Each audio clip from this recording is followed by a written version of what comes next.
Enseignement de Claude Olivier Adiaba du vendredi 10 juillet 2020 sur le sens de la mort et de la résurrection pour un chrétien.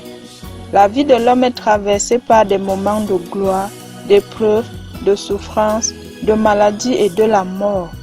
La mort est un passage obligatoire pour tout homme. Il est écrit dans Ecclésiaste chapitre 3 versets 1 à 2, je cite. Il y a un moment pour tout, un moment pour toute chose sous le ciel, un temps pour enfanter et un temps pour mourir, un temps pour planter et un temps pour arracher le plant. Fin de citation. Lorsqu'un homme vient à mourir, c'est que son âme a quitté son corps pour l'au-delà. La mort devient un passage d'un monde visible à un monde invisible, d'une vie fugace à une vie sans fin. Face à la mort, certaines questions peuvent surgir à l'esprit de l'être humain, à savoir, que représente la mort pour un chrétien? Que doit-il faire pour mourir en état de grâce? Quel enseignement tirer de la résurrection? Petit 1. Que représente la mort pour un chrétien? La mort est le terme de la vie terrestre. La vie de l'homme est soumise au temps et au cours duquel il naît, grandit, vieillit et meurt. Ce parcours terrestre laisse à l'homme le souvenir de sa mortalité et lui rappelle surtout qu'il n'a qu'un temps limité pour vivre. À cet effet, il est écrit dans Ecclésiaste chapitre 12 versets 1 à 7, je cite. Et souviens-toi de ton Créateur au jour de ton adolescence, avant que la poussière ne retourne à la terre, selon qu'elle était, et que le souffle ne retourne à Dieu qui l'avait donné. Fin de citation.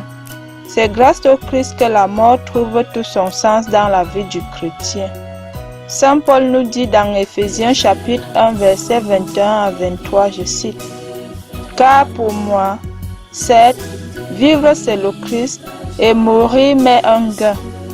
Mais si vivre ici-bas doit me permettre un travail fécond, je ne sais pas que choisir.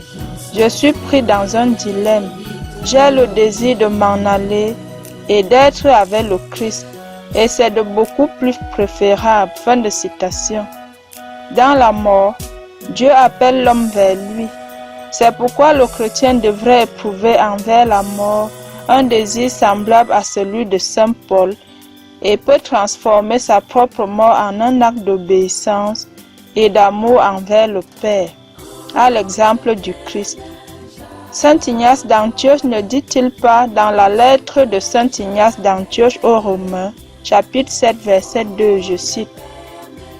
En désirant mourir, mon désir terrestre a été crucifié, et il n'y a plus en moi d'ardeur pour aimer la matière, mais une eau qui dit et qui parle, disant au fond de moi, viens vers le Père. Fin de citation. Pour le chrétien, la mort est ce couloir qu'il emprunte après son parcours terrestre pour vivre dans l'éternité auprès de son Dieu, qu'il a servi durant son existence sur terre. C'est pour cela que Sainte Thérèse de l'Enfant Jésus écrit à l'abbé Bellière, quelques jours avant sa mort, je cite, « Je ne meurs pas, j'entre dans la vie. » Fin de citation. Nous lisons cela dans LT 244. Pour entrer dans cette nouvelle vie, la qualité de la mort de l'homme sur terre est déterminante. Petit 2. Que doit faire un chrétien pour mourir en état de grâce? L'homme sur terre doit réaliser sa vie selon les prescriptions de Dieu afin de déterminer son destin ultime. Le chrétien doit tout au long de sa vie accepter Dieu, vivre en respectant ses commandements, le servir, éviter d'offenser ses semblables.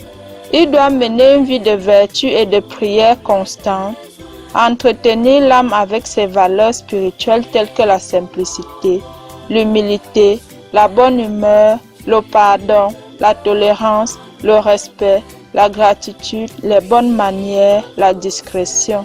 Ces valeurs ennoblissent l'âme et font du chrétien un être accompli, proche de son Créateur. À ce sujet, Saint François d'Assise affirme, je cite, « Dans toutes tes actions, dans toutes tes pensées, tu devais te comporter comme si tu devais mourir aujourd'hui. » Si ta conscience était en bon état, tu ne craindrais pas beaucoup la mort. Il faudrait mieux se garder des péchés que de fuir la mort. Si aujourd'hui tu n'es pas prêt, comment le seras-tu demain? Loué sois-tu mon Seigneur pour notre mort corporelle à qui nul homme vivant ne peut échapper. Malheur à ceux qui mourront dans les péchés mortels. Heureux ceux qu'elle trouvera dans ses très saines volontés, car la seconde mort ne leur fera pas de mal. Fin de citation. Nous avons lu cela dans Kant. Le chrétien doit militer pour le bien tous les jours et à chaque instant. Il doit être prêt à rencontrer son Dieu. Pour mourir en état de grâce, le chrétien doit rester constamment positif en acte, en parole et en pensée. L'amour pour son Dieu et pour son prochain doivent motiver et guider ses faits et gestes. Il doit être une personne agréable à vivre pour laisser de bons souvenirs sur terre après son départ. Par ailleurs, le corps étant le temple de Dieu, il participe à la vie sainte du chrétien, d'où l'exigence non seulement de respect envers son propre corps, mais aussi envers celui d'autrui.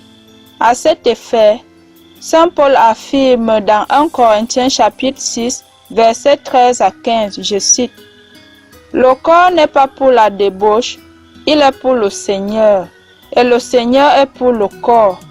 Or, Dieu qui a ressuscité le Seigneur nous ressuscitera aussi par sa puissance. Ne savez-vous pas que vos corps sont les membres du Christ? Prendrai-je les membres du Christ pour en faire les membres de prostituées?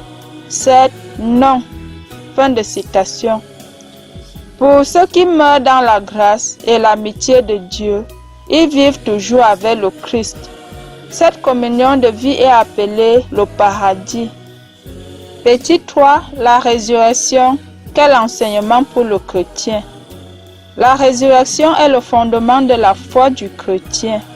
Saint Paul nous dit dans 1 Corinthiens chapitre 15 versets 12 à 14, je cite, « Si l'on proclame que le Christ est ressuscité des morts, comment certains d'entre vous disent-ils qu'il n'existe pas de résurrection des morts? S'il n'y a pas de résurrection des morts, Christ non plus n'est ressuscité. Et si Christ n'est pas ressuscité, notre prédication est vide et vide aussi votre foi. » Fin de citation. Le Seigneur Jésus-Christ lie la foi en la résurrection à sa propre personne. Il dit dans Jean chapitre 11 verset 25, je cite, « Je suis la résurrection et la vie. » Fin de citation.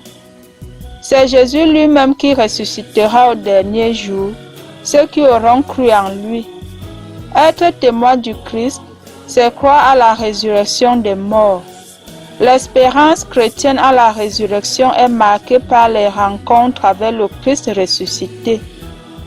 À travers sa résurrection, le Seigneur Jésus-Christ est venu nous rassurer que la mort ne saurait être une fatalité, car il y a une vie après la mort. C'est pour cela que nous devons soigner notre parcours terrestre afin de mourir en état de grâce pour éviter la mort éternelle. Saint Paul nous exhorte en ces termes dans Colossiens chapitre 3 versets 1 à 2, je cite, « Du moment que vous êtes ressuscités avec le Christ, recherchez ce qui est haut, là où se trouve le Christ, assis à la droite de Dieu. C'est en haut qu'est votre but et non sur la terre. » Fin de citation. Loué soit Jésus-Christ.